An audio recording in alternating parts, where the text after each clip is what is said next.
"Pick it up, that's all you were ever good for," Rook Thorne said after smashing their wedding photo in front of his mistress and his family. The broken frame landed at Vader Thorne's feet. Glass spread across the dining room floor like ice. Inside the torn photo, a younger Rook stood beside her outside Thornlock Manufacturing's first workshop, smiling like she was the only person who had believed in him before the banks, suppliers, and investors ever did. Back then, he had held her hand like she was his courage. Now he looked at her like she was the last stain on the life he wanted to build without her. Maren Voss, Rook's mistress and newly hired brand consultant, sat in Vader's usual seat beside him. She did not look ashamed. She looked settled. Her hand rested near Rook's glass, as if that place at the table had always belonged to her. "Now maybe she'll stop pretending she still belongs here," Maren said softly. Brissa Thorne, Rook's mother, watched from the head of the table with cold approval. Soren Thorne, Rook's younger brother and Thornlock's procurement manager, laughed under his breath. Lorne and Esther Pell, longtime family friends who had praised Rook for years, looked away. Neva Dace, the Thorne family housekeeper, froze near the kitchen door, but no one defended Vader. Everyone had seen Rook take the photo down. Everyone had watched him break it. And everyone stayed silent. Vader did not scream, she did not beg. She knelt and picked up the torn wedding photo with trembling fingers. To Rook, she looked defeated. To Maren, she looked replaced. To Brissa and Soren, she looked poor, useless, and powerless. They all believed the same lie. They believed Vader had nothing without Rook. But inside Vader's handbag, beside that broken wedding photo, was an unopened certified letter addressed to her full legal name, Vader Ivar Thorne. It had come from Ansel Reed, the estate attorney for Aldrin Ivar, her late uncle. Rook had mocked the Ivar name earlier that day, snatched the letter from her hand, and tossed it aside like family scraps, never knowing what it contained. That night, after he smashed the photo and laughed with his mistress and family, Vader opened the letter under the rain-soaked porch light. It revealed that Aldrin Ivar had died and left her controlling voting ownership of Ivermont Dominion, a private industrial holdings company valued at approximately $250 million. And worse for Rook, Ivermont Dominion was the buyer he had been calling his rescue deal, though its new controlling trustee had not yet been publicly disclosed. Rook thought he had humiliated a small wife with nowhere to go. In truth, he had exposed his cruelty in front of witnesses to the woman who now controlled whether his company survived without him. Vader did not tell him. She placed the broken wedding photo into her bag and walked into the rain. Later, she would carry that photo, the original machine lease secretly funded through her mother's Ivar Family Protection Fund, the acquisition documents, and the investigation file into the meeting Rook thought would save him. When she placed them on the boardroom table, his hand began to shake. This is the story of a woman who loved quietly, funded his beginning in secret, protected his workers, and hid her strength to protect his pride, until the man she saved mistook her silence for weakness. Dear viewers, if you have ever watched someone loyal get treated like nothing, this story is for you. Subscribe and stand with Vader as truth walks into the room. Comment, Vader stood up, if you want Rook to face what was waiting for him in that acquisition meeting. Rook smashed the photo to erase her. But Vader carried it back as proof. The alarm over Thornlock Manufacturing screamed through the dark like something wounded. Vader Thorne, 36, Rook Thorne's quiet wife, and the woman most workers knew before they knew the plant owner's moods, froze outside the locked factory gate with a paper bag of food pressed against her chest and an old payroll folder tucked under her arm. Red warning lights flashed against the wet pavement. Somewhere inside the building, a machine coughed, stalled, then screamed back to life with a sharp metal shriek. For one terrible second, Vader thought someone had been hurt. Then the side door burst open. Noel Greer, 62, Thornlock's night security guard, and one of the few employees who still treated Vader like she mattered, hurried out with his flashlight shaking in his hand. "Mrs. Thorne," he said, lowering his voice when he saw her, You shouldn't be here this late. Vader looked past him toward the dim factory windows. Was anyone on the floor? No, just Machine 9 acting up again. Noel swallowed. Mr. Thorne said not to shut it down unless it catches fire. Vader's face tightened. Then he should have fixed it before it became dangerous. Noel looked away because they both knew she was right. He unlocked the gate and let her in. He did not ask why she had come close to midnight with dinner, payroll notes, and the tired look of a woman who had stopped expecting her husband to remember what everyone else needed. Everyone at Thornlock knew Vader came when Rook forgot who kept the place breathing. She brought meals when he skipped dinner. She calmed suppliers when he dodged calls. She remembered which worker's child needed medicine, which machine made the wrong sound before failure, and which family would suffer first when payroll was delayed. Rook called it meddling. The workers called it mercy. Inside, the plant smelled of hot metal, old oil, and rain leaking through a roof that had needed repairs since spring. Half the overhead lights flickered. Yellow caution tape hung around one press. A broken safety guard leaned against the wall with a handwritten note taped to it. Temporary fix. Vader stared at those two words too long. Temporary fix had become the story of her marriage. Temporary apologies. Temporary tenderness. Temporary peace. Temporary promises from a man who remembered love only when failure frightened him. A man stepped out from behind a stack of steel panels, wiping his hands on a rag. Tavin Bell, 41, a line worker at Thornlock, and one of the employees who trusted Vader more than her husband, looked tired enough to fall asleep standing. Mrs. Thorne, he said, I didn't know you were coming. I brought food for Rook. Vader looked at his face more carefully, payroll still late. Tavin's silence answered before his words did. How many families are short this week? She asked. He rubbed the back of his neck. 6 for sure, maybe 9 by morning. Accounting said they're waiting on the acquisition people to confirm another review visit. Vader's fingers tightened around the folder. Rook told them to hold payroll because of a visit, she asked. Tavin looked toward the offices above the floor. That's what I heard. Vader did not panic. That was one of the first things people misunderstood about her. They saw a calm woman and thought she had no fire. But calm was not emptiness. Calm was what she used when other people were counting on her not to break. Who needs help first? She asked. Tavin gave a sad laugh. You always ask that like your management. Vader looked toward the dark office windows. No, I ask because somebody should. Tavin's eyes softened. You've been covering for him since the beginning. Vader looked down at the old folder under her arm. Its corners were bent from years of being carried, hidden, and reopened whenever Rook's ambition outran his responsibility. No, she said quietly, I was believing in him. The words hurt after she said them. Across the floor, near the back wall, stood the first machine Thornlock ever owned. It was older than the others, painted grey, with one dent near the base. Dust covered the control panel now, but Vader remembered the day it arrived. Rook had stood beside it, like a man seeing his future for the first time. The memory pulled her backward. 11 years earlier, Rook had come home after the bank rejected his final loan request. He was 30 then, proud and desperate, with grease still on his hands and shame all over his face. He had thrown the rejection letter onto their small kitchen table and said, It's over. Nobody bets on men like me. Vader had not answered right away. Her mother, Lenora Iver, had left her a family protection fund before she died. Lenora had said it was not for luxury. It was for the day life turned cruel and Vader needed choices. That fund was tied to old Iver family accounts, including one quietly monitored by Aldrin Iver, Lenora's older brother and Vader's distant uncle, a private industrial investor the family rarely discussed. Vader used that money for Rook.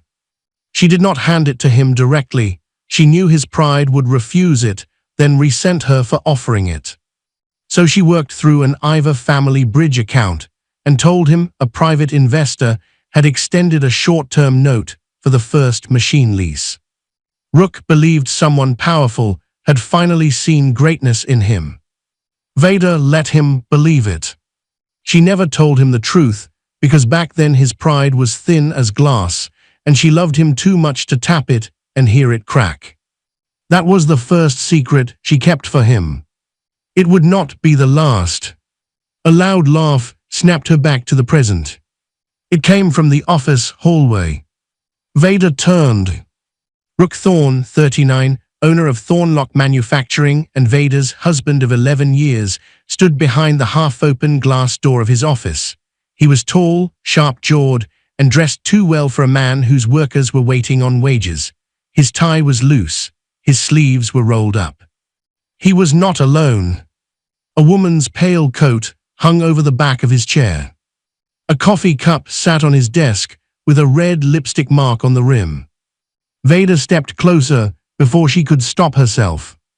Through the narrow gap in the door, she saw only part of the woman, one hand resting on Rook's desk, one heel crossed behind the other, one smooth curtain of dark hair falling over her shoulder. On the desk beside her was a leather portfolio stamped in silver letters. Maren Voss, Brand Positioning Consultant. Maren Voss, 31, Rook's newly hired image consultant, had been mentioned for weeks as the woman helping him prepare for the acquisition. Vader had never met her face to face.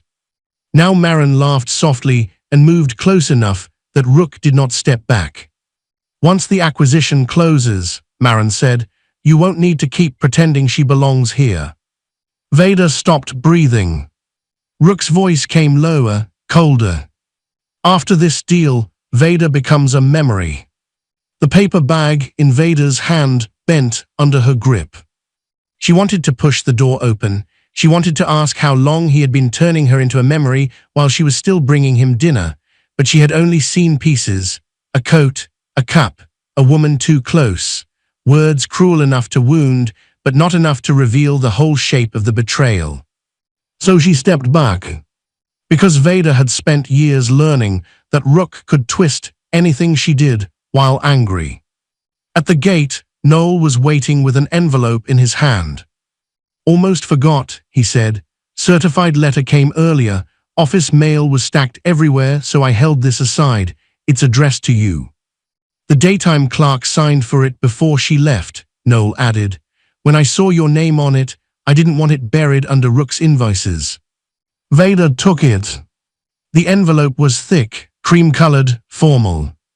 Across the front was her full legal name: Vader Iver Thorne. The return address made her chest tighten. Ansel Reed, attorney for the estate of Aldrin Iver. Aldrin, her uncle, the man whose old family account had once helped save Rook's first machine.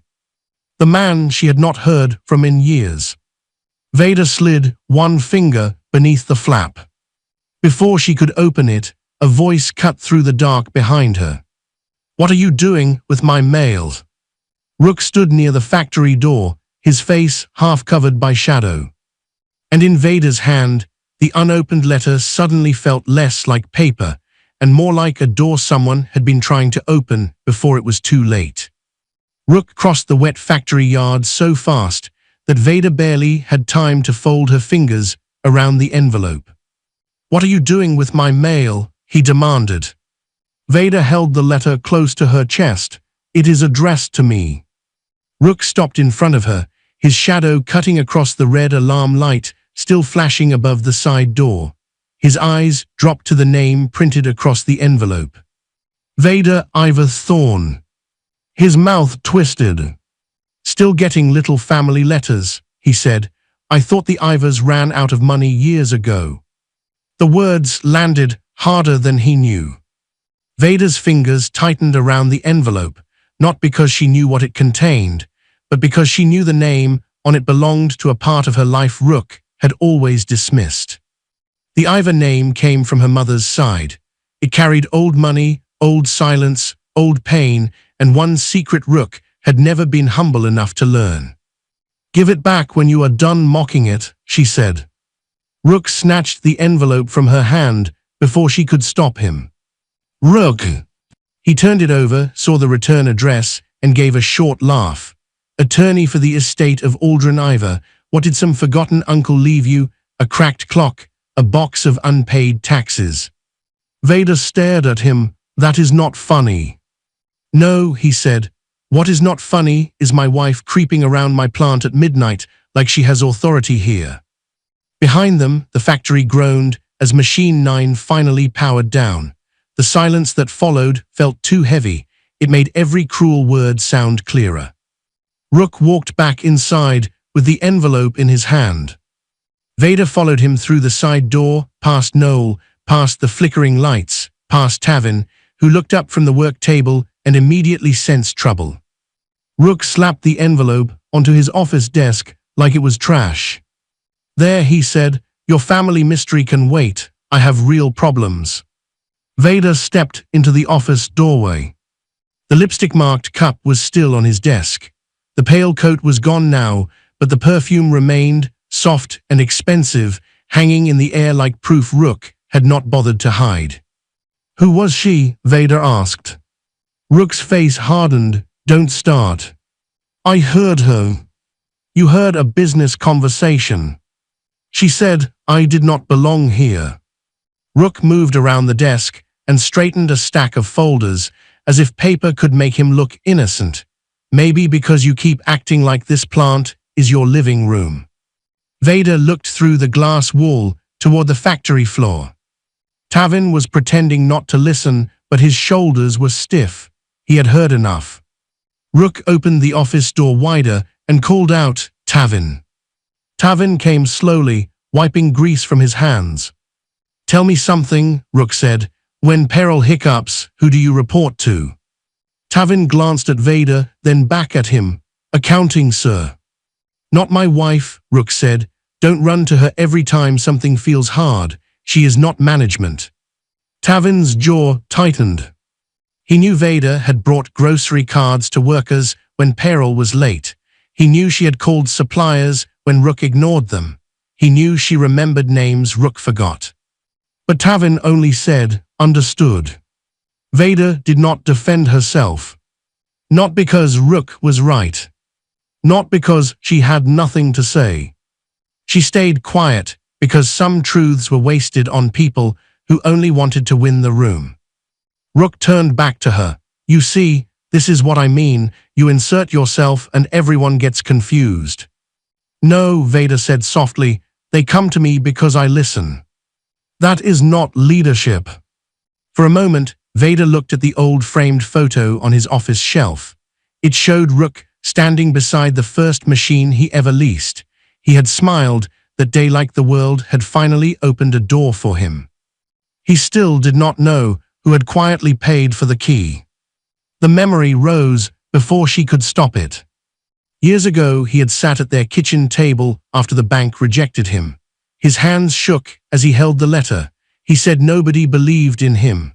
Vader had gone to the bedroom, opened the small lockbox her late mother left behind, and stared at the account documents tied to the Ivor family. That money was supposed to protect her if life became cruel. Instead, she used it to protect his dream before it died. She told him a private industrial lender had stepped in. He cried that night. He held her and said, one day I will make sure everyone knows you stood beside me. Now he stood in front of her and acted like standing beside him had meant nothing.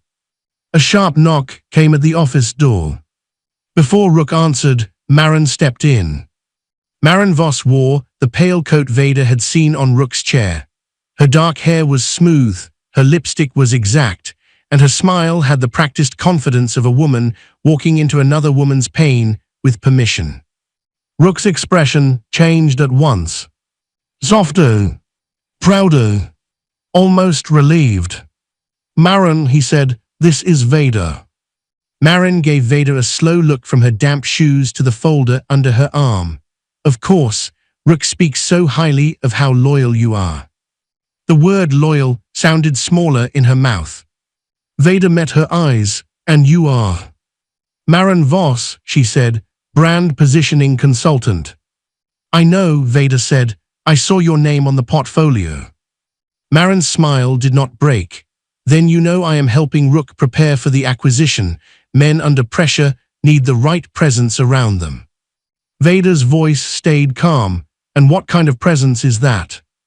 Maren stepped closer to Rook's desk, a woman who belongs in the room before he has to explain her. The insult was quiet, but it cut clean. Rook did not correct her. That hurt more than Maren's words. His phone rang before Vader could answer. He picked it up and turned slightly away, but not far enough. Mother, he said. Brissa Thorne, 64, Rook's mother and the proud matriarch of the Thorne family, spoke loudly enough that Vader could hear pieces through the receiver. Dinner is tomorrow, Brissa said. Soren is coming. I invited Lorne and Esther too. If you are going to move on, do it before the deal makes you powerful again. Otherwise Vader will cling to whatever she thinks she deserves. Rook glanced at Vader, then looked away. Vader's chest went cold. Another male voice sounded in the background of the call. Soren Thorne, 37, Rook's younger brother and Thornlock's procurement manager, laughed loudly. Invite Maren, Soren said. Let Vader get the message without Rook wasting breath. Maren looked down, but Vader saw the small smile she tried to hide. The humiliation was not an accident waiting to happen. It was being arranged. Rook ended the call and acted like nothing had happened. Family dinner tomorrow night, he said. You will come. Vader looked at him. To watch you set expectations. His eyes narrowed to understand the future. There it was again. The future. As if she had not helped him survive the beginning. Vader picked up her payroll folder and walked toward the door. She wanted the attorney letter, but Rook lifted it from the desk first and tossed it into the trash beside him. You can dig through family ghosts later, he said. Right now, try not to embarrass me. She left before her face betrayed her.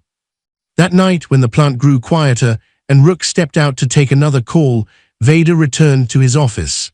Her heart beat hard as she reached into the trash and pulled out the unopened envelope. Her name was wrinkled now, but it was still hers. She slid one finger under the flap. The office door opened behind her. Rook stood there, watching. Tomorrow night, he said, voice flat and cold, wear the blue dress, the one that makes you look less tired. Vader slowly lowered the unopened letter. Then he added, and do not embarrass me in front of Maren. For the first time, Vader understood that Maren was not standing near the edge of her marriage. She had already been invited inside. And the letter in Vader's hand waited like a locked door, patient and silent, while the house prepared a room full of witnesses. The room went silent the moment Vader stepped inside. Not the soft kind of silence that welcomed a guest. This silence had teeth. Vader stood in the doorway of the Thorne family dining room, wearing the blue dress Rook had ordered her to wear. Her hair was pinned back. Her face was calm, but her hand was wrapped tightly around her handbag, where the unopened attorney letter rested beside an old folded payroll note. Across the room, Rook sat at the table like a man already celebrating victory. Maren sat beside him. Not near him. Not across from him. Beside him, in the seat that had belonged to Vader for 11 years. Brissa sat at the head of the table, straight-backed and cold, as if she had arranged a trial and already chosen the sentence. Soren stood near the drink cart, pouring whiskey with a smirk he did not bother to hide. Two guests sat near the far end of the table. Lorne Pell, 58, a longtime family ally and former small investor who admired Rook's ambition, watched Vader with polite discomfort. Beside him was Esther Pell, 55, Lorne's wife and Brissa's close friend, whose tight smile made it clear she had come for the spectacle, not the dinner. Near the kitchen door stood Neva Dace, 49, the Thorne family housekeeper, who had worked in the house for 6 years and quietly respected Vader, because Vader was the only person in that family who spoke to her like she had a full name. Neva's eyes met Vader for 1 second. There was warning in them. Then Vader saw her chair. It had been moved away from Rook and placed near the sideboard, almost behind a vase of white flowers, not at the table with a wife's place, not beside her husband, near the wall where someone could sit and be forgotten. Rook lifted his glass. "You're late." Vader looked at the clock above the fireplace. "I am 5 minutes early." Marin smiled. "Maybe it only feels late because everyone else has already moved forward." The first cut came dressed as Sweetness. Vader did not answer. Her eyes moved to the fireplace. Above it hung their wedding photo. The frame was simple, dark wood with one small scratch at the corner. In the picture, Vader and Rook stood outside Thornlock's first small workshop. Rook was younger, his shoulders thinner, his smile nervous and grateful. Vader stood close to him with one hand wrapped around his arm, like she was holding him steady against the world. It was not just a wedding photo. It was proof of where they began. Vader remembered that day clearly. Rook had apologized because they could not afford a fine venue. She had told him she wanted the picture taken at the workshop because that was where their future lived. He had pressed his forehead to hers afterward and whispered, "One day, everyone will know you stood beside me." Now everyone in the room was watching him move her aside. Brissa lifted her glass. "Well, since Vader has joined us, let us toast." Rook leaned back. Marin placed one hand lightly near his wrist, not touching him fully, but close enough for the whole room to understand. Brissa smiled. "To Rook, future, and to the courage it takes to outgrow people who are only meant for the beginning." Lorne cleared his throat, but said nothing. Esther sipped her wine. Soren chuckled under his breath. Vader looked at Rook. He did not defend her. That was the betrayal before the words. Not Marin. Not Brissa. Him. Marin turned her glass slowly between her fingers. "Some women are scaffolding," she said, still smiling. "Necessary during construction, ugly once the building is finished." The insult landed in the center of the room. Neva looked down. Vader's face did not change, but something inside her stepped backward from the table. She looked at Rook and asked, "Is she your mistress?" The question was plain.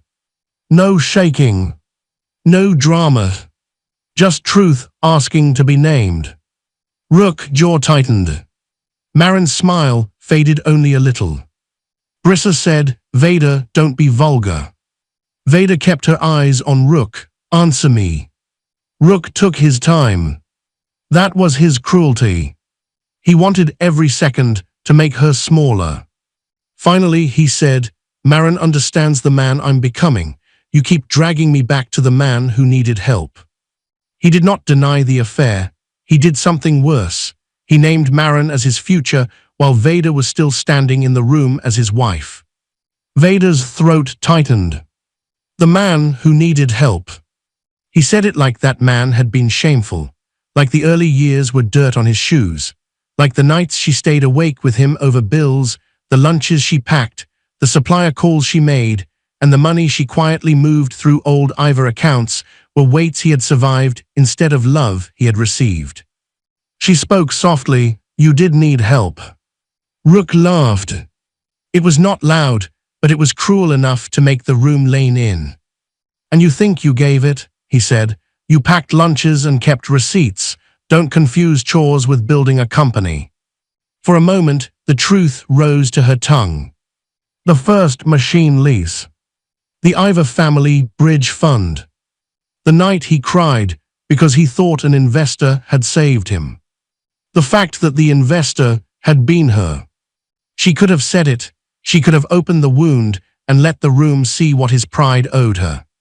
But she looked at Marin's satisfied face, Brissa's cold eyes, Soren's waiting grin, and she understood something painful. This room did not deserve sacred truth. Rook noticed her looking at the wedding photo. His eyes followed hers to the frame above the fireplace. Something ugly moved across his face, not just anger. Shame. He stood. Still worshipping that picture, he asked.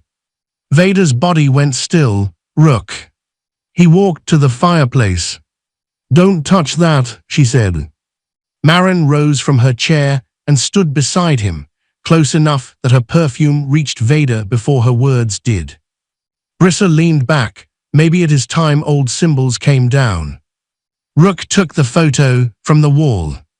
For 1 second, he held it in both hands. His thumb rested near Vader's face in the picture. The younger version of him smiled up from behind the glass, grateful and unfinished. Vader saw the flicker in his eyes. Then Marin said, "She is using memory to keep you weak." The flicker died. Rook turned the frame toward Vader. "This picture is the lie you keep living in." Then he smashed it against the edge of the fireplace.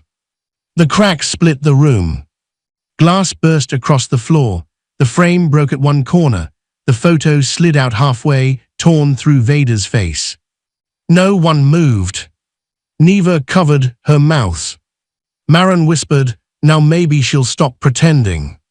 Sorin gave a low laugh. About time. Rook threw the broken frame at Vader's feet. "Pick it up," he said. "That's all you were ever good for." The words should have broken her.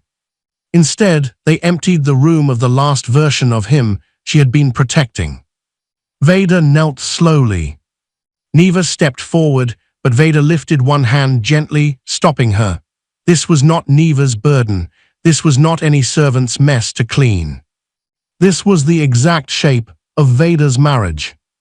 And she would be the one to pick up what remained. Her fingers trembled as she lifted the torn photo. A piece of glass slid from the frame and caught the light.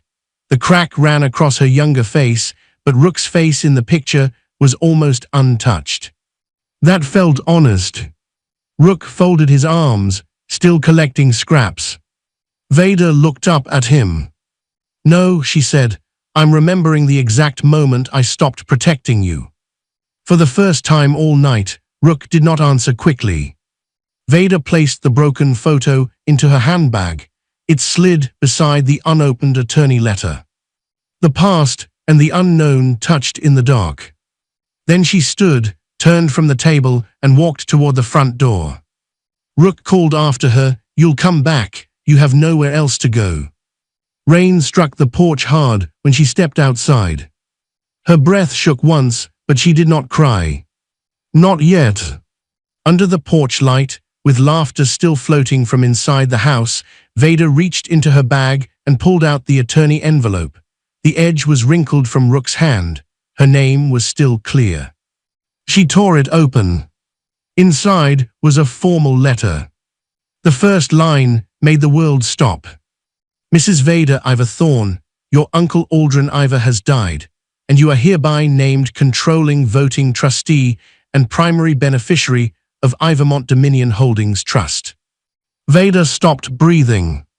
Behind her, the family was still laughing. But the rain had already started washing their footprints from the porch. Vader read the sentence again, but the words did not become easier to understand. Controlling voting trustee and primary beneficiary of Ivermont Dominion Holdings Trust. Rain struck the porch roof above her. Laughter still floated from inside the house, soft and ugly, like the people behind the door had not just watched her marriage break across the floor. Her blue dress clung to her arms. Her handbag hung open at her side, holding the torn wedding photo Rook had smashed and the letter that now made no sense at all. For a moment, Vader thought the rain had blurred the words. She wiped the page with her thumb. The ink stayed. Her uncle was dead. Aldrin Ivor was dead. And somehow, his attorney was telling her she had inherited control of Ivermont Dominion, a company she knew only as a distant family rumor. Behind her, Rook's voice rose through the closed door. He was laughing again. Marin laughed with him. Brissa said something Vader could not hear, and Soren answered loudly enough to make the others laugh harder. Vader folded the letter with hands that felt far away from her body. She did not go back inside. She walked down the porch steps, through the rain, and kept walking until the house disappeared behind the trees. Only then did she take out her phone with wet fingers and call a rideshare to the small hotel off the main road. By the time she reached a small hotel off the main road, her shoes were soaked and the bottom of her blue dress was dark with water. The woman at the front desk looked at her with concern, but Vader only asked for a quiet room. Inside that room, she locked the door and placed two things on the desk. The broken wedding photo. The inheritance letter. The photo was still torn through her face. A small piece of glass clung to the edge. Rook's younger face remained almost untouched, smiling from the past like he had never become the man who threw it at her feet. The letter lay beside it, clean and formal. One object was the life Rook destroyed. The other was a life Vader did not know was waiting. She sat in the chair and stared at them until the rain slowed outside the window. Only then did she cry. Not loudly. Not the kind of crying that asked anyone to come save her. Her shoulders shook once, then again, as if her body had finally found a place where it was safe to tell the truth. She cried for the young woman in the photo. She cried for the first machine. She cried for the payroll envelopes. She cried for every time Rook called her small while standing on sacrifices he did not know she had made. Near dawn, her phone buzzed. The number was unfamiliar, but the voicemail was already waiting. Mrs. Thorne, this is Ansel Reed. I am the attorney for the estate of Aldrin Iver. I am sorry for the urgency, but I need you to contact me immediately. Your uncle's trust transfer is active, and certain deadlines are now in motion. Vader played it twice. Then she called back. By mid-morning, she sat in a private office with dark wood walls, a long glass table, and no wasted decoration. Across from her sat Ansel Reed, 54, the estate attorney representing Aldrin Iver and the Ivermont Trust.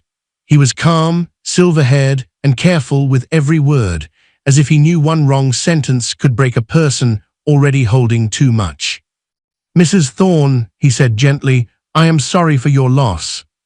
Vader looked down at her hands. I had not spoken to him in years. I know.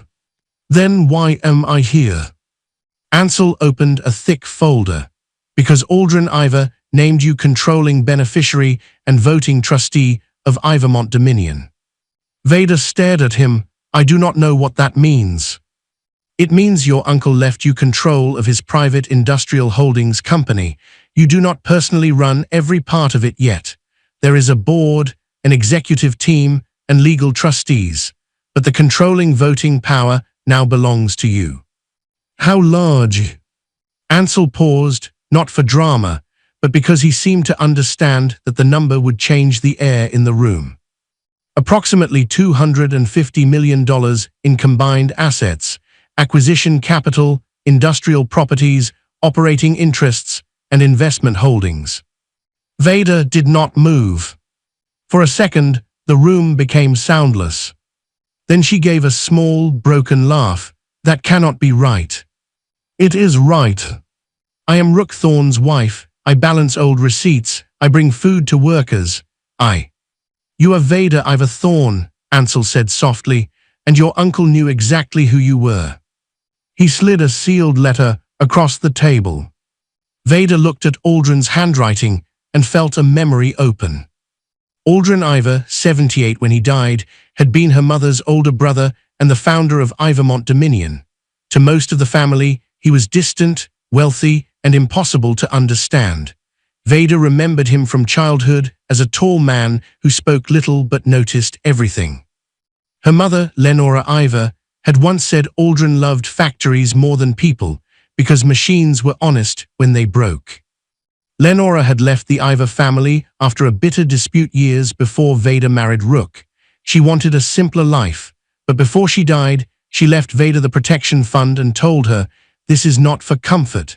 This is for the day life turns cruel and you need choices." Vader had used that money for Rook instead. She opened Aldrin's letter. The first line made her chest tighten.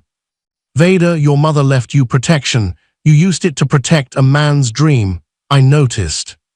Her eyes moved faster. Aldrin wrote that years earlier, when Rook almost lost Thornlock before it opened, Vader used the Iver Family Protection Fund to help secure his first machine lease and an early payroll bridge. She had told Rook a private investor stepped in, but the money passed through old Iver channels and Aldrin had seen the transfer. Instead of stopping it, he watched. He watched Vader stand beside a man who wanted success but did not yet know how to carry it. He watched her correct invoice errors. He watched her remember workers' names. He watched her protect a company that never put her name on the door. The last paragraph blurred before her. "You used family wealth to build a man who later called you poor in spirit. That was his blindness, not your shame." Vader covered her mouth. Rook had mocked the Iver name. Brissa had called her useful. Marin had called her scaffolding. Soren had laughed while Rook told her to pick up broken glass. And all those years, part of the ground beneath Thornlock had come from the family they mocked. Ansel waited until she lowered the letter. "There is something else," he said. "Aldrin tried to reach you before he passed." "I never received anything.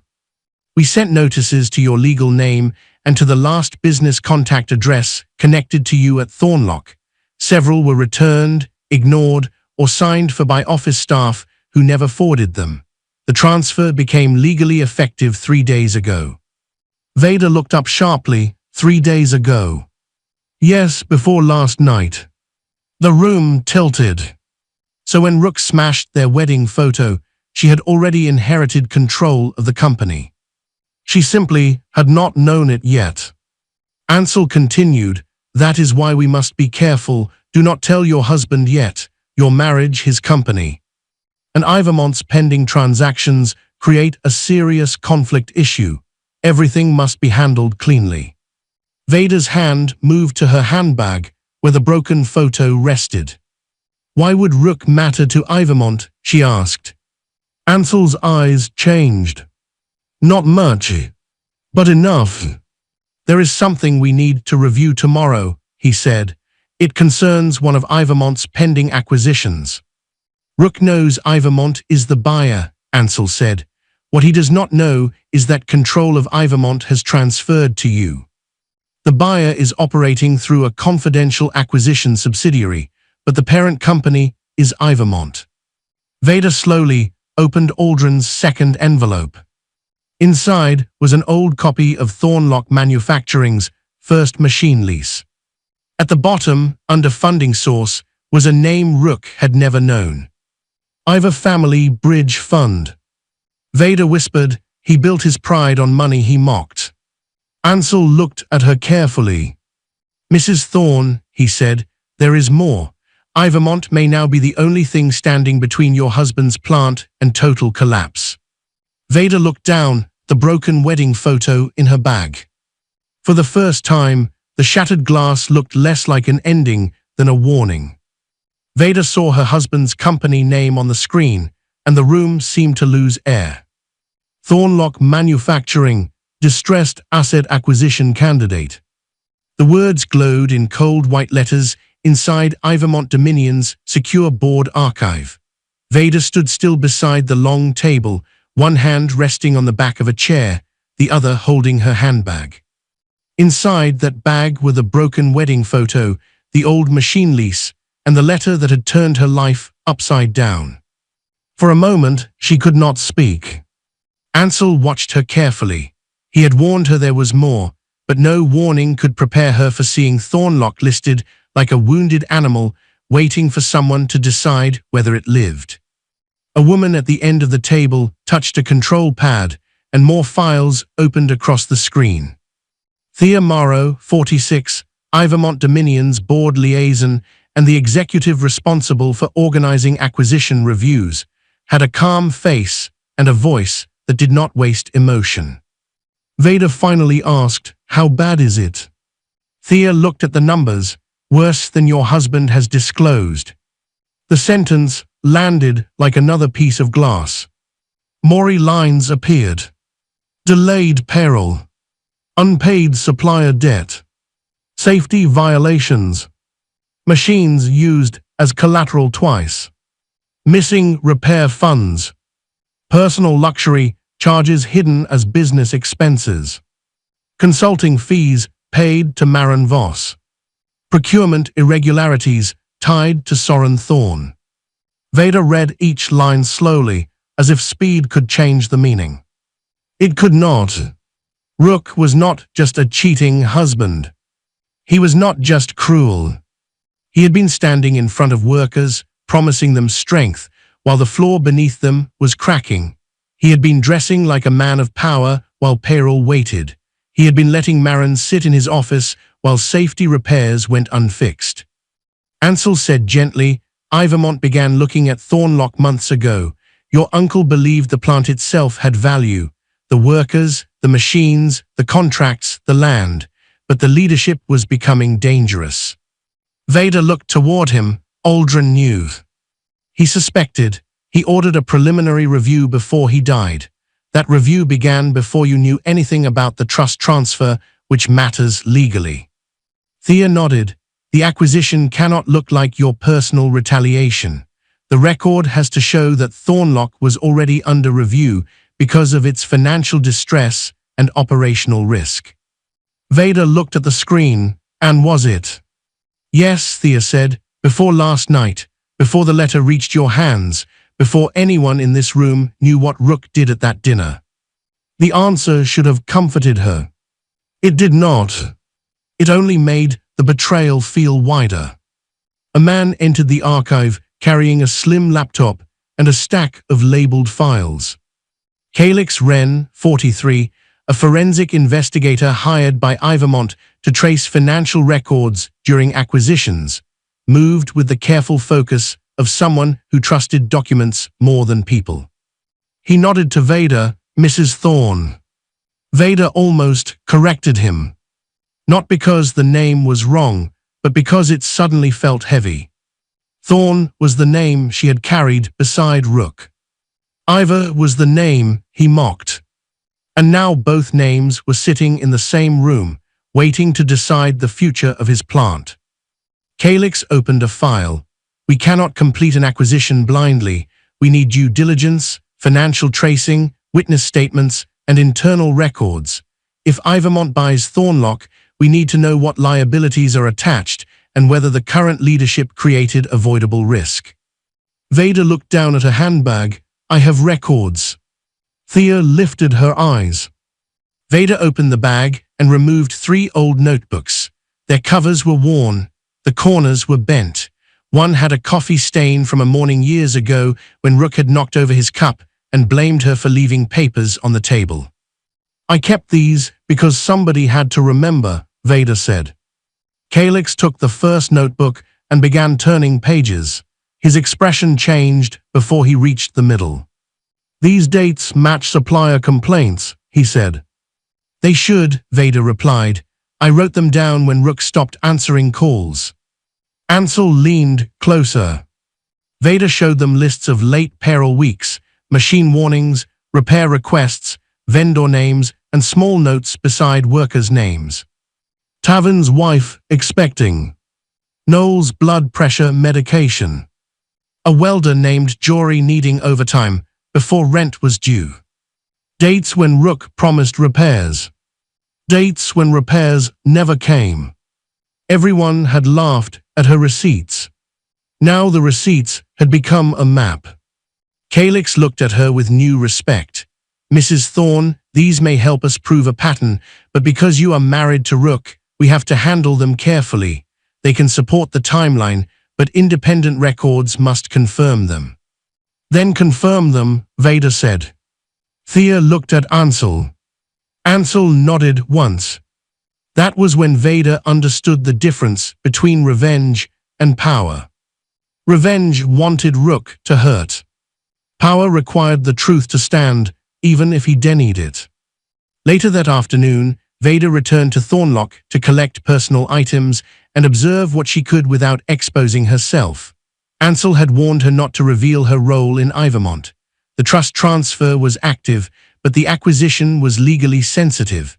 If Rook knew too soon, he might destroy records, pressure workers, or hide money.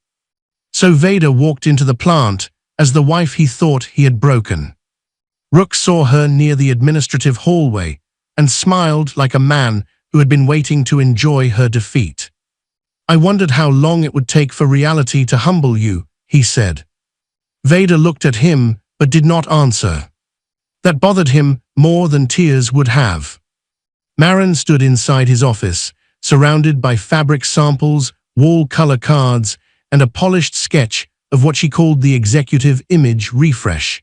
She was planning new data for a company that could not pay everyone on time. Marin tilted her head. "Vader, you look exhausted. Freedom is hard on women who never prepared for it." Vader's eyes moved from the Dacre plans to the unpaid invoice tray on Rook's desk. "Preparation is funny," Vader said. "Sometimes people do it where nobody sees." Marin blinked, not understanding. Rook laughed, "Still pretending you have a plan." Vader let him laugh. He thought silence meant she had nothing. He did not know silence was the only thing standing between him and the truth. As she turned to leave, Tavin appeared near the supply corridor. He did not speak at first. He only looked toward Rook's office, then back at Vader. She followed him to a quiet corner near the old first machine. Tavin pulled a small flash drive from his pocket. "Soren told us to clean out the maintenance logs before the acquisition inspectors come back," he said. Vader's stomach tightened. "What is on this?" "Photos of broken guards, deleted complaints, a copy of the repair list he told us never existed." Tavin swallowed. "I don't know what you can do with it, but I know you care more than he does." Vader closed her hand around the drive. For a second, she saw the plant as it had been in the beginning. Small, loud, hopeful. Rook smiling beside the first machine. Her self-believing love could build something honest if she worked hard enough. Then she looked at the patched wires, the tired workers, and Marin's pale coat hanging in Rook's office. Love had not failed because it was weak. It had failed because Rook used it as cover. That night, Vader sent the flash drive to Calyx through the secure link Ansel had given her. She sat in the hotel room with the broken wedding photo on the desk and waited. The call came after midnight. Calyx's voice was controlled, but sharper than before.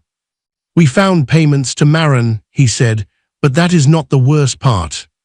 Vader sat up. "What is?" A pause. Then Calyx said, "Your husband planned to move the acquisition payout before filing for divorce. We found draft instructions, an unsigned transfer plan, and messages discussing how to make you look unstable if you challenged him." Vader looked at the torn wedding photo. For the first time, she understood that Rook had not only broken the frame. He had been reaching for everything behind it. The evidence report hit the conference table like a sentence already written. Vader did not touch it at first. Across the top page, in Calyx's clean block letters, were the words that made the room feel colder. Planned asset movement before divorce filing. Vader stared at the line until the letters seemed to sharpen.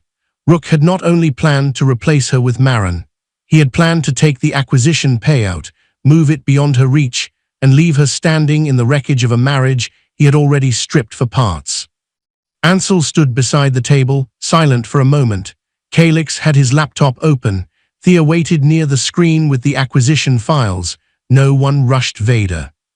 That made it worse.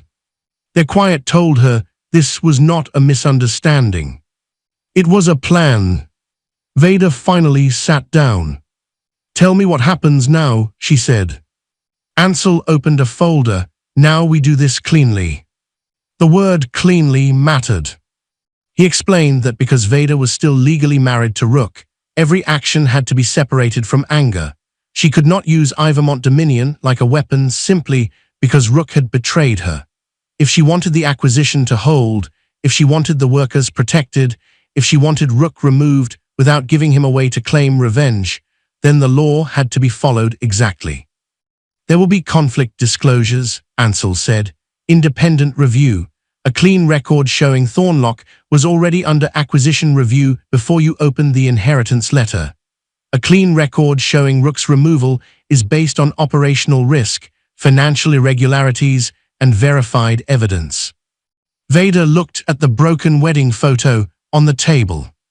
The photo was inside a paper envelope now, still torn, still carrying tiny bits of glass in one corner. She had not wanted to look at it that morning, but Ansel had asked her to bring everything connected to the dinner. So she had brought the thing Rook thought was worthless. "What if my pain is part of the evidence?" she asked. Ansel's face softened. "Then we document it, we do not dramatize it." A woman entered the room, carrying a slim legal binder. Edris Vale, 51, an independent corporate counsel hired by Ivermont Dominion to review conflicts of interest in the Thornlock acquisition, gave Veda a respectful nod before sitting across from her. Edris spoke plainly. "Mrs. Thorne, my job is not to protect your husband. It is not to protect your feelings either. My job is to protect the integrity of this acquisition. If Rook challenges it later, he must not be able to say Ivermont acted because you were angry."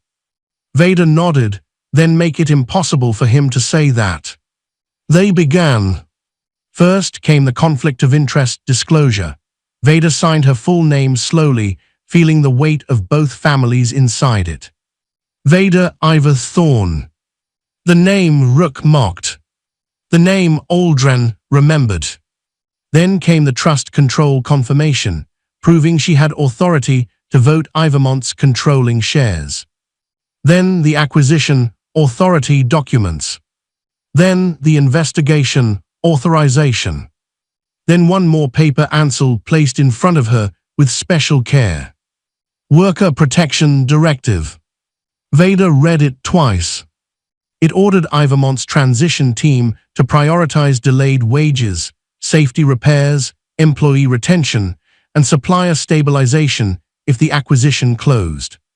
For the first time all morning, her voice almost broke. "Good," she said. "They should not pay for what Rook did." Thea looked at her with quiet approval. "That directive will shape the restructuring." Veda signed it. The pen moved across the page, and something inside her shifted.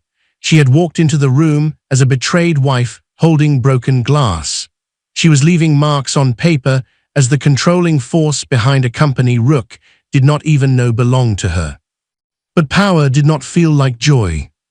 It felt like responsibility. Ansel then asked about the dinner. Veda placed the broken wedding photo into a clear protective sleeve. Her hands were steady, but her eyes were not. "Do you want this included in the divorce file?" he asked. "Yes," Veda said, "but not as drama, as a timeline." Kalex labeled the sleeve. Date. Location. Witnesses. Lorne Pell and Esther Pell were added to the witness list as well. They had looked away during the humiliation, but looking away did not erase what they had seen. Then Neva arrived.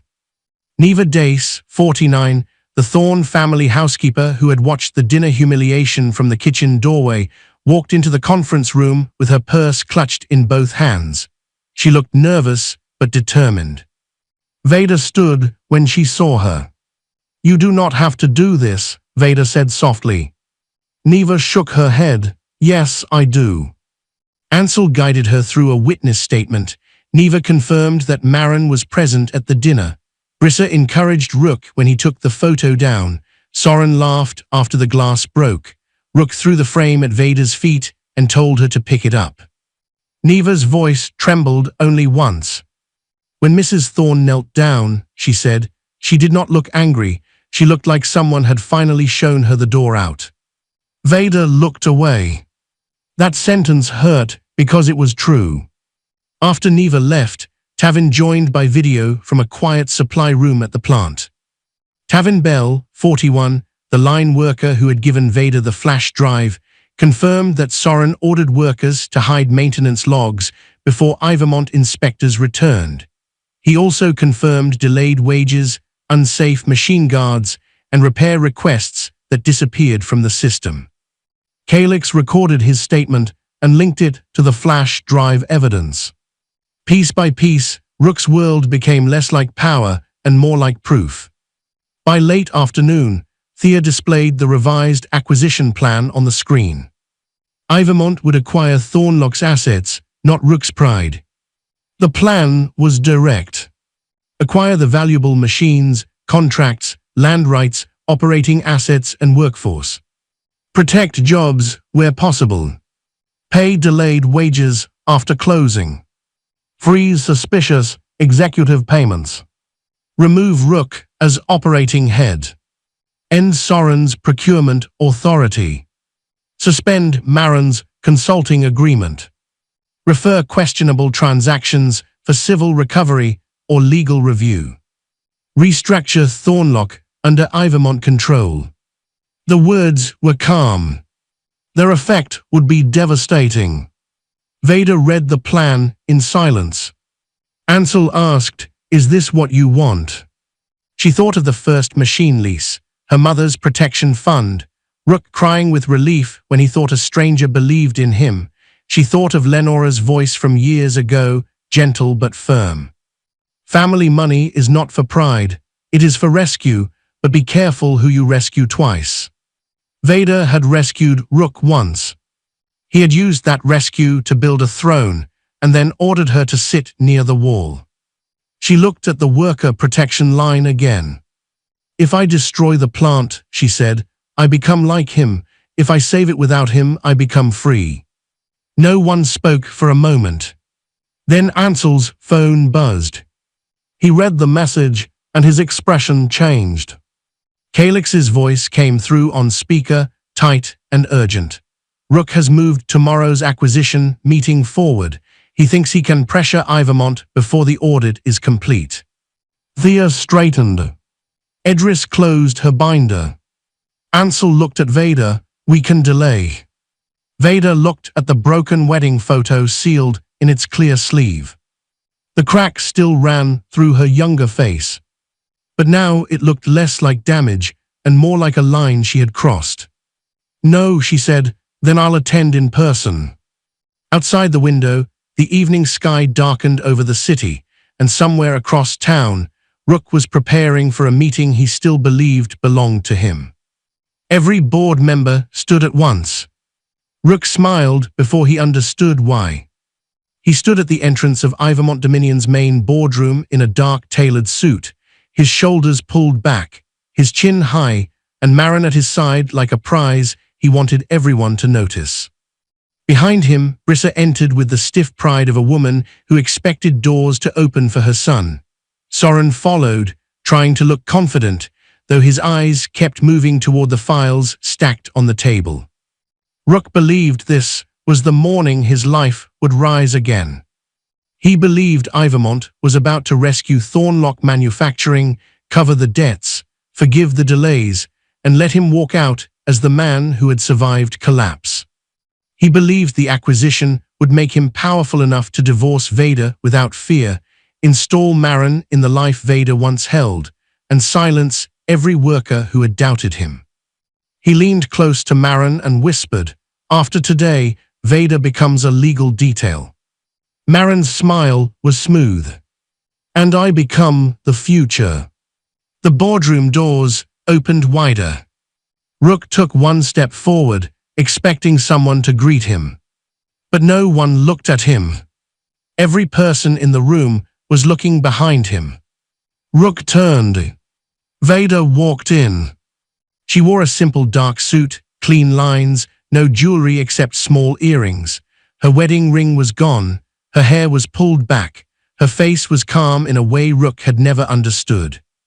In one hand, she carried a leather folder. For a second, the room froze around her. Rook's mouth tightened. "What are you doing here?" Vader did not answer him. She walked past him. That was the first shock. Not her suit. Not the silence. The fact that she walked past him as if he was not the person who controlled whether she stayed or left. Ansel stepped forward beside the head of the table. "Mr. Thorne," he said, voice even, "Mrs. Thorne is here as the controlling voting trustee of Ivermont Dominion."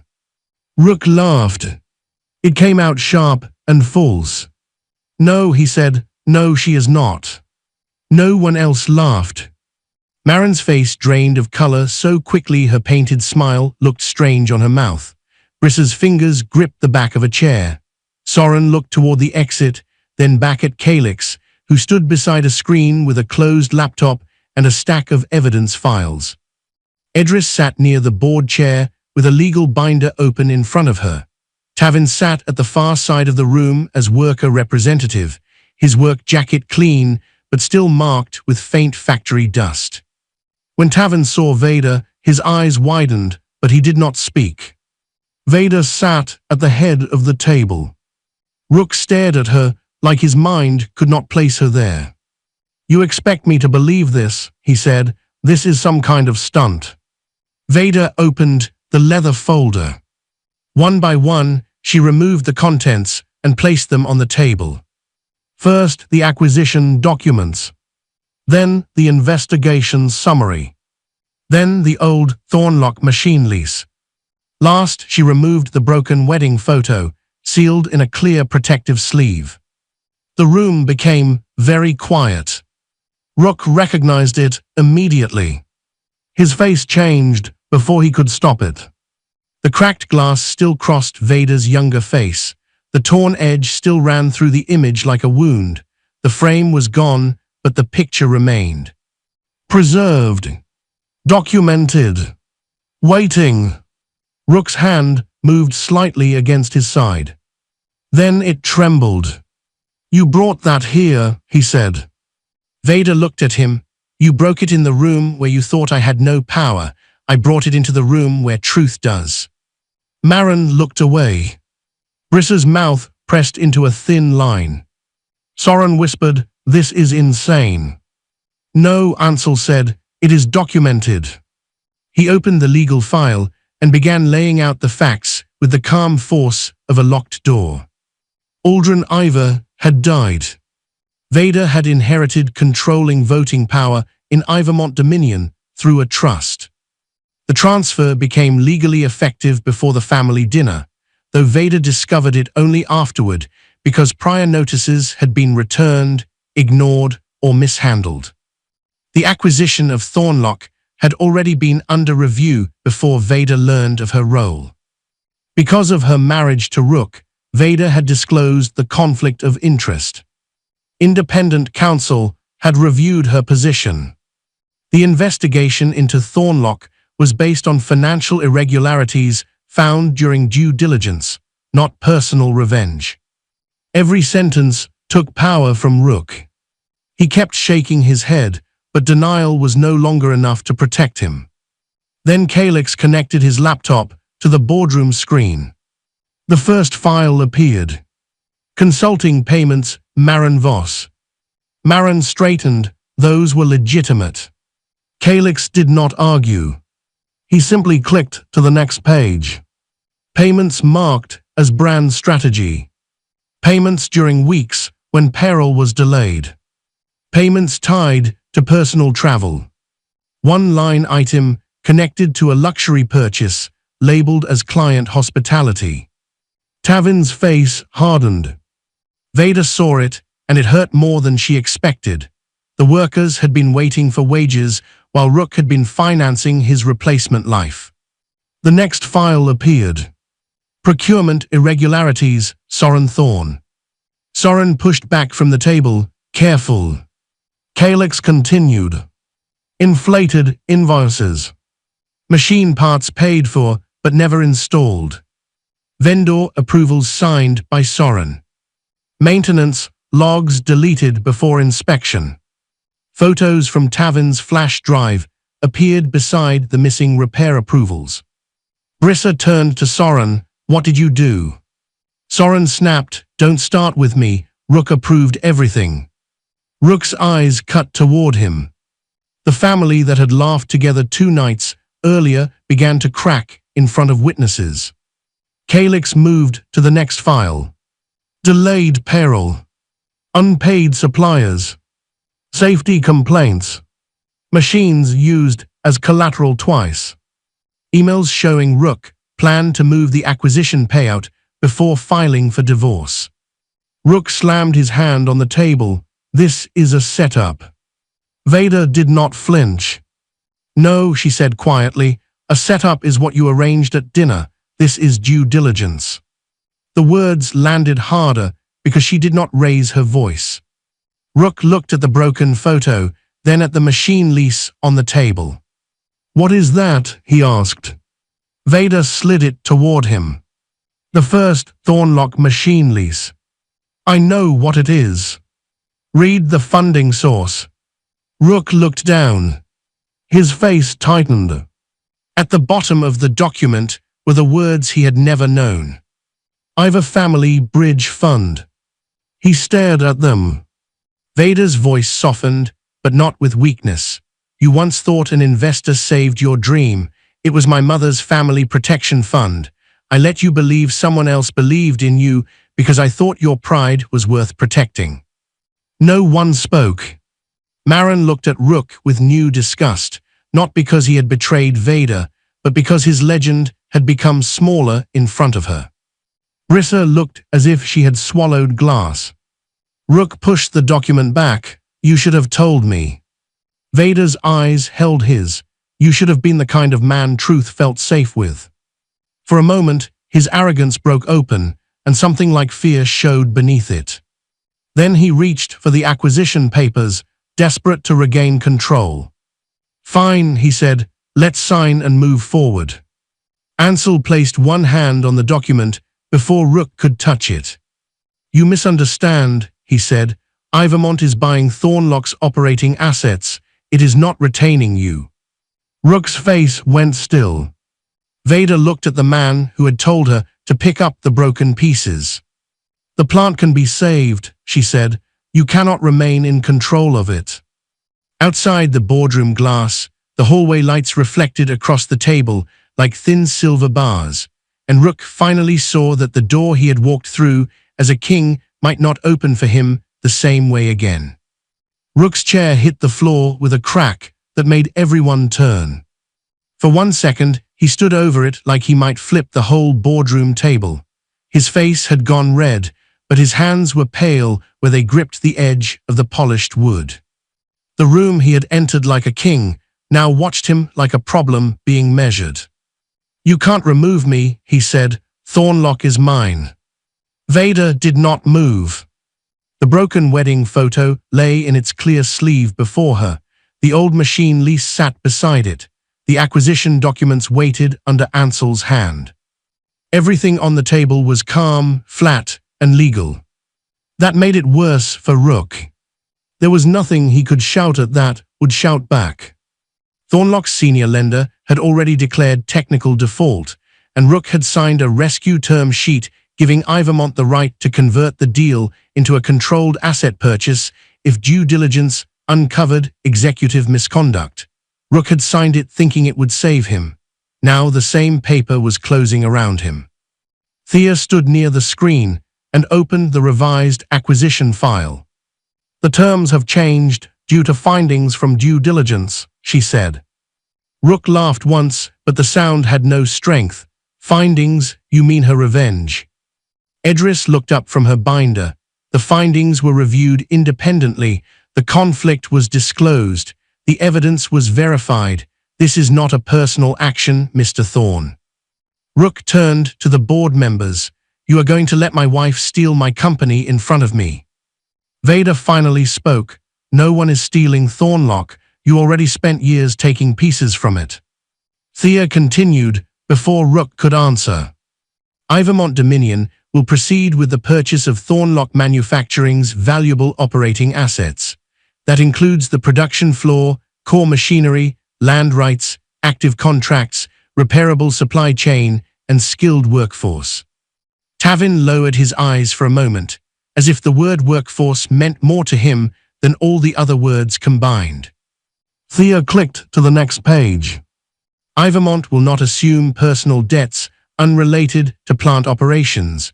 It will not absorb questionable executive expenses. It will not retain the current chief executive officer. Rook stared at her. The room seemed to shrink around that sentence. Soren Thorne's procurement authority is terminated effective immediately, Thea continued. Maren Voss's consulting agreement is suspended and frozen pending review. Informal family access to Thornlock's operating accounts, vendor approvals, and executive offices is revoked. Brissa's face hardened. Informal family access, I am his mother. Ansel answered without looking impressed. You hold no official role. Brissa opened her mouth, then closed it. For years, she had moved through Thornlock like it was a family estate. She had ordered staff, influenced hires, and treated workers as if they existed beneath the Thorn name. Now one sentence had turned her into a visitor. Soren pointed at the screen. You can't pin procurement on me. Calyx turned a folder toward him. Your signatures are on the approvals. Soren looked at Rook. Tell them you approved it. Rook glared back. Shut up. The family that had laughed together over broken glass was now breaking in public. Maren stepped away from Rook by half a foot. It was a small movement, but Vader saw it. So did Rook. Maren lifted her chin. I need to be clear, I was only a consultant. Calyx opened another file. Then these emails will help clarify your work. The screen changed. Messages appeared between Maren and Rook. In them, Maren suggested labeling personal image expenses as business development. She recommended delaying public mention of payroll problems until after the acquisition. She even wrote that Vader should be described as emotionally unstable if she challenged the divorce later. Maren's face went still. Rook looked at her sharply. You wrote that. Maren whispered, you agreed. Vader did not insult her. She did not call her names. She only looked at the invoices on the screen, then at Maren. Every invoice has a memory, Vader said. Maren looked away first. Rook slammed his palm on the table again. Enough, I built Thornlock from nothing. The sentence filled the room like an old lie, trying to survive one more time. Vader slid the first machine lease toward him. Not from nothing. Rook stared at the document, but did not pick it up. Read it, Vader said. He took it with angry hands. His eyes moved down the page. He found the funding source at the bottom. Ivor Family Bridge Fund. His mouth tightened. What is this? The first machine you brag about buying alone, Vader said. It was secured with money from my mother's family fund. Rook looked at her like she had spoken in another language. Vader's voice stayed calm, but her eyes had softened with an old sadness. You came home the night the bank rejected you. You said nobody believed in men like you. I used the money my mother left to protect me, and I let you believe an investor had stepped in. The room went silent. I thought your confidence was worth protecting, she said, so I protected it, and you used that confidence to build a story where I was only standing nearby. Rook's face changed. Not fully. Pride still fought in him. But beneath it, something old and ashamed flickered. Maren stared at him with open disappointment. The powerful man she had chosen had not built his legend alone. Brissa looked as if someone had pulled the floor from under the family name. Soren stopped moving entirely. Rook lowered the paper. You should have told me. Vader almost smiled, but there was no joy in it. You could not even survive my opinion. How would you have survived my help? For the first time, he had no answer. The room slowed. Vader looked down at the broken wedding photo. She remembered the young man in it, the man who once cried because someone believed in him. She had loved that man. She had cooked for him, worked beside him, covered for him, defended him, and used her mother's safety net to catch his dream before it hit the ground. She had not wanted to defeat him. She had wanted him to become worthy of all that faith. Rook seemed to sense that softness and reached for it. His voice dropped. "Vader, we can fix this. You loved me before all of them." The old tone almost worked. It found the part of her that still remembered his hands shaking over the bank letter. It found the part of her that had once believed sacrifice could teach a person gratitude. Then her eyes moved to the cracked photo. She saw herself kneeling on Brissa's floor while Marin watched and Soren laughed. "I loved you before you believed cruelty made you powerful," she said. Rook stepped closer. "Don't do this." "I am not doing this to you," Vader said. "I am stopping you from doing it to everyone else." Thea cleared her throat and returned to the screen. "The restructuring begins immediately. Ivermont will appoint interim operational oversight today. Worker payroll review begins within 24 hours. Safety repairs will be prioritized before expanded production resumes." Tavin exhaled quietly.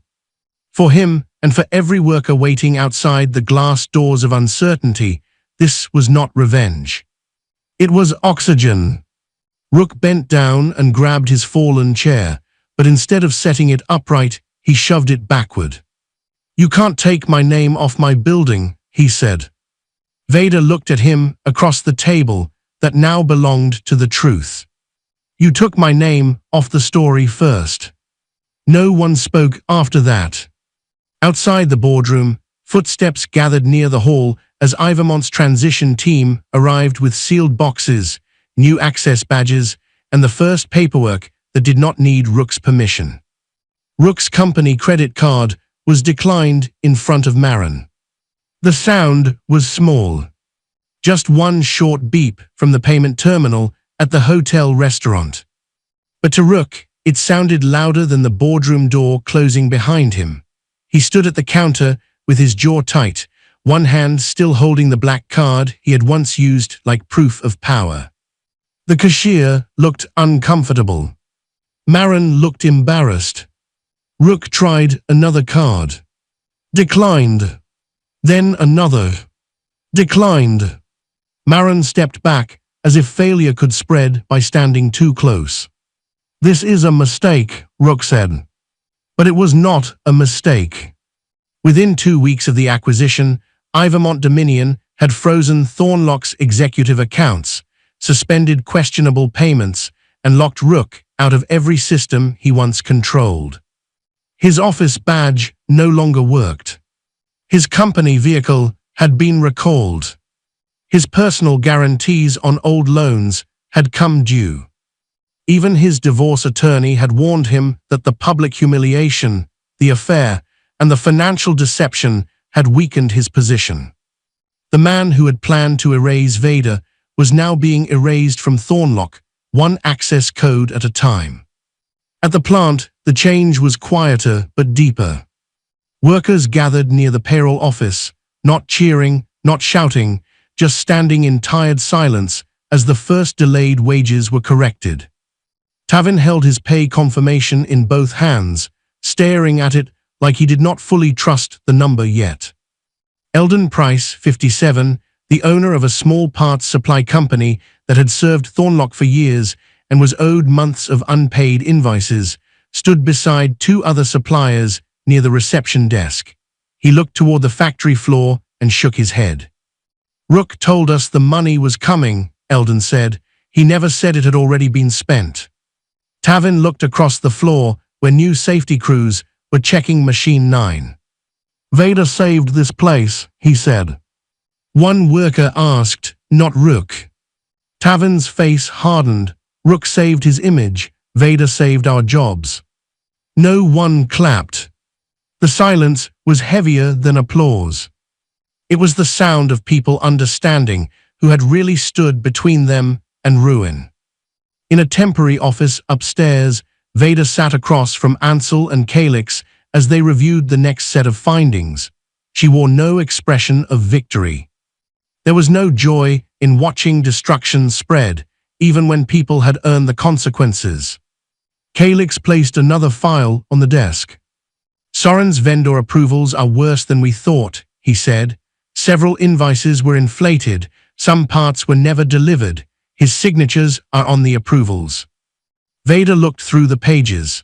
Soren's name appeared again and again, neat and confident, as if signing false documents had once felt safe because his brother owned the building.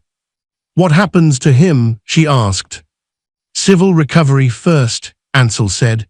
"Possibly more, depending on what the authorities decide after review." Vader closed the file. Soren had laughed when Rook threw the broken frame at her feet. Now every laugh had a paper trail. Across town, Soren was already trying to save himself. He stood in Rook's living room, shouting while Brissa sat rigidly on the couch. "You told me everyone did this," Soren snapped. "You said procurement padding was normal before a buyout." Rook's face was pale with anger. "I told you to keep records clean. You approved the vendors. You signed them." Brissa looked between her sons, and for the first time, her voice was not commanding. It was frightened. "Stop blaming each other," she said. "We need Vader to show mercy." Rook laughed bitterly. "You think she will?" Brissa lifted her chin, trying to recover the old coldness. She was family. Soren stared at her. "You let Marin call her scaffolding." Brissa looked away. The word had come from Marin, but the room had belonged to Brissa. That was the part no one could deny. Marin's fall came faster because her career depended on image. Ivermont issued formal notices reviewing her consulting invoices. 2 clients cancelled contracts within a day. A third asked whether she had advised them to hide personal expenses as business development. Her name began moving through private business circles, not loudly, but sharply enough to cut. She went to Rook's temporary office space, furious and shaking. "You told me she was nobody," Marin said. Rook looked up from a stack of legal letters. For once, he looked older than his age. "I thought she was." The sentence hung between them. It destroyed Marin's last excuse and Rook's last lie at the same time. Marin stared at him like she finally saw the real size of the man she had chosen. Not the owner. Not the future.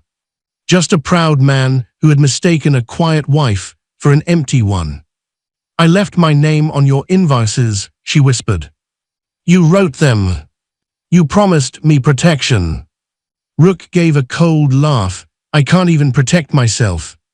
That was when Marin picked up her purse and walked out. She did not slam the door.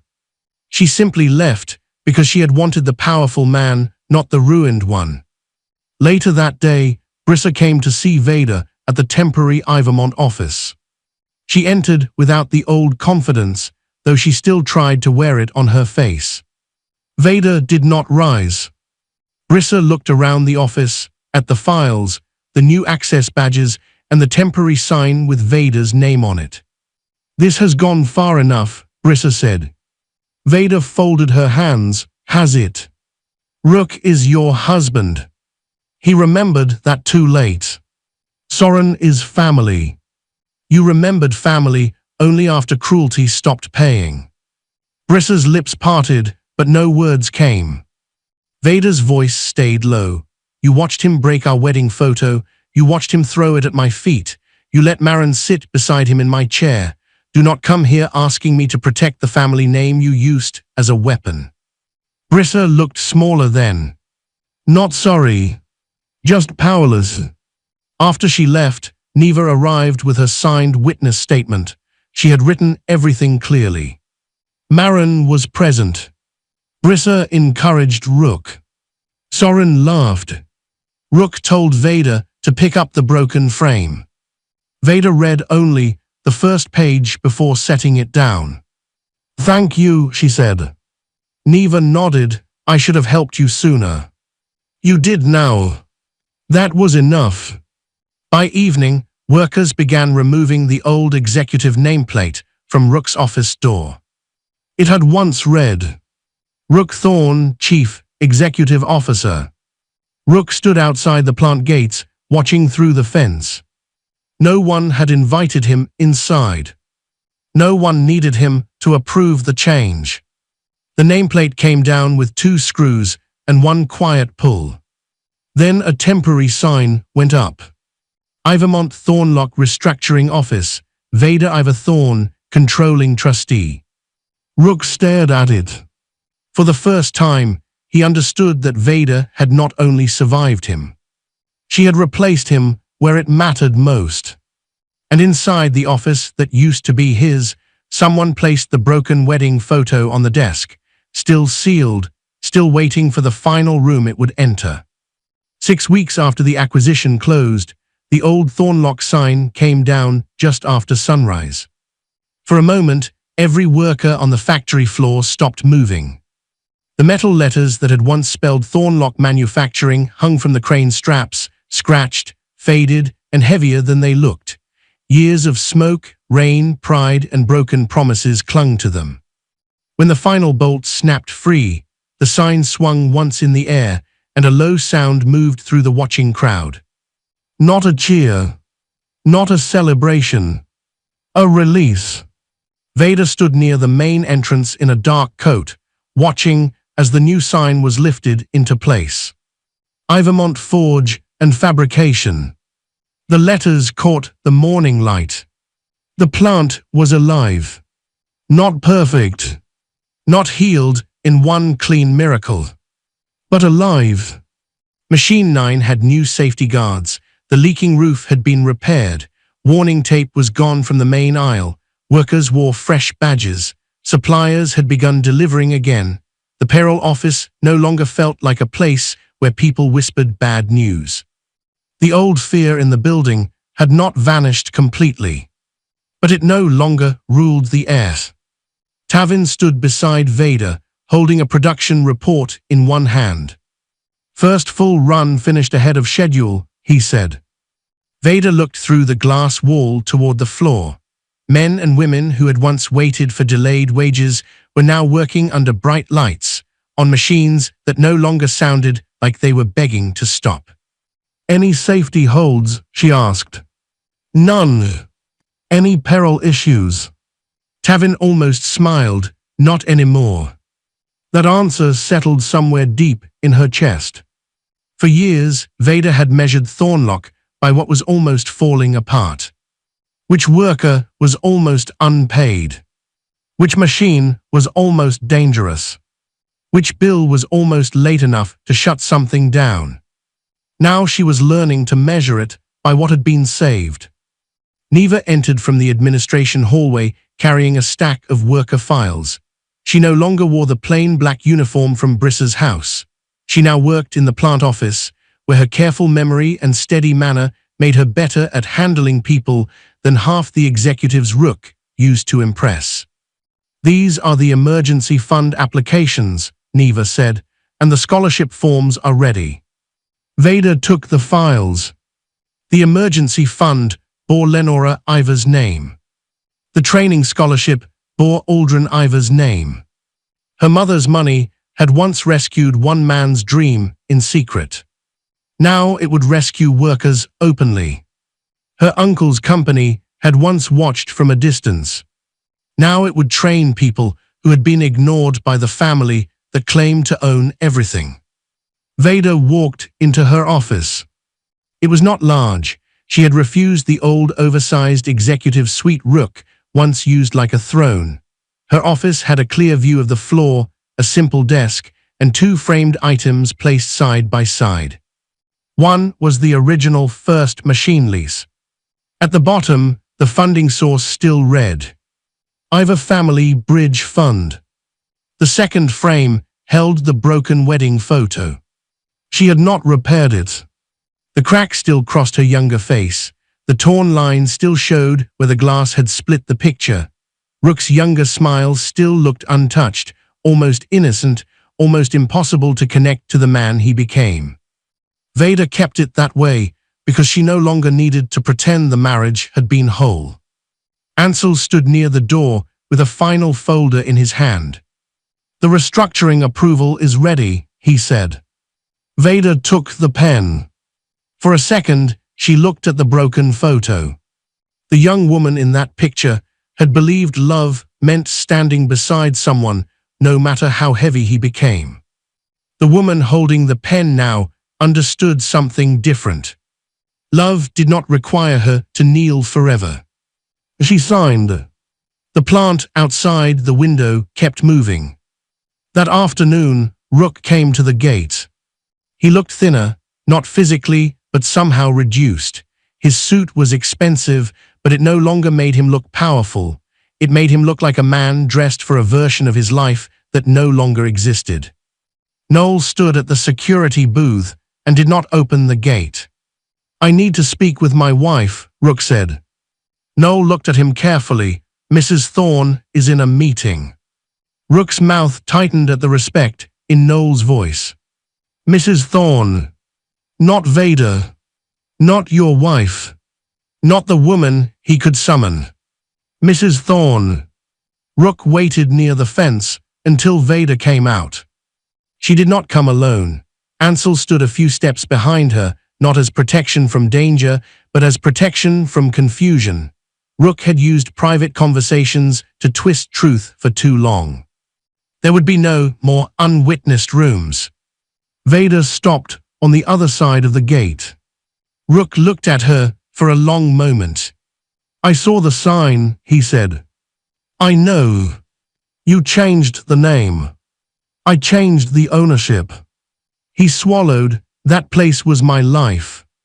Vader looked past him to the building behind her. "No, it was many people's lives. You just spoke the loudest." The words struck him, but he did not explode. Maybe he was too tired.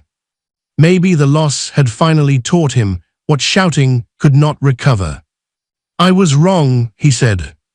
Vader studied him. There had been a time when those words would have entered her like medicine, a time when she would have held them carefully and built hope around them, but Rook's apology stood beside too many facts now. The smashed photo, the moved chair, the mistress in her seat, the hidden transfer plan, the payroll delays, the workers he risked, the family that laughed. Wrong was too small a word for all of that. "Yes," Vader said, "you were." Rook looked at the ground. "I didn't know about the money." "You were not supposed to know. It was given to save you, not own you." He looked up then why does it feel like it owns everything now? Vader's voice stayed quiet. "Because you built your pride on help you would have mocked if it came with my name attached." Rook's jaw tightened, but the old anger did not fully return. "What happens to me?" he asked. "That depends on what the investigators find, what your creditors decide, and what the court accepts." "And us?" Vader looked at the ringless hand at her side. "There is no us left for you to manage." The sentence was gentle. That made it final. Rook looked through the fence toward the plant floor. Workers moved under the new lights. Tavin crossed the aisle with a clipboard. Neva spoke with a young clerk near the office door. Noel stood steady at the booth. The place had not died without him. That seemed to hurt him more than anything Vader could have said. "I thought you needed me," he whispered. Vader looked at him through the metal bars. "I did," she said, "until needing you became the most dangerous thing about me." Rook's eyes moved to her office window. He could see the two frames on her desk from where he stood. The machine lease. The broken wedding photo. His hand began to shake again. Not because he feared money. Not because he feared the board. Because he finally understood the order of things. She had helped him build. He had tried to erase her. And she had carried the proof back into every room where he thought she did not belong. Vader turned to leave. Rook said her name once. Not sharply. Not like a command. Like a man calling after a door that had already closed. She did not turn back.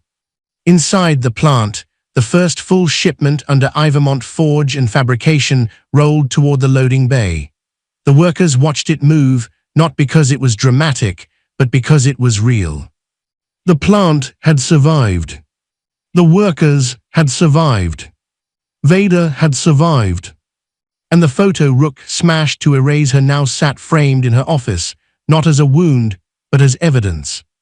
Evidence that silence is not weakness. Evidence that loyalty does not mean surrender. Evidence that a woman can pick up broken pieces and carry them into the room where the truth finally has a seat. That evening, Vader stood alone in her office after everyone had gone. The factory floor below was quiet. Machine 9 rested under new safety lights. The roof did not leak. The air smelled faintly of clean metal and fresh paint. Vader opened Aldrin's letter one last time. You used family wealth to build a man who later called you poor in spirit. That was his blindness, not your shame. She folded the letter and placed it beside her mother's old fund records. Then she looked at the broken wedding photo. For years, Rook had been untouched in that picture, while the crack ran through her face. Now she saw it differently.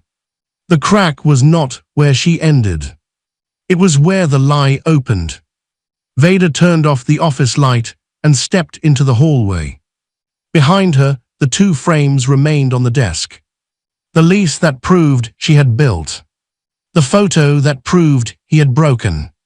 Together, they told the truth Rook never wanted anyone to see. He had smashed the photo to erase her. But she carried it back as proof. Dear viewers, if this story reminded you that quiet people can still carry powerful truth, subscribe for more stories like this. Comment, Vader stood up, if you believe loyalty should never be mistaken for weakness.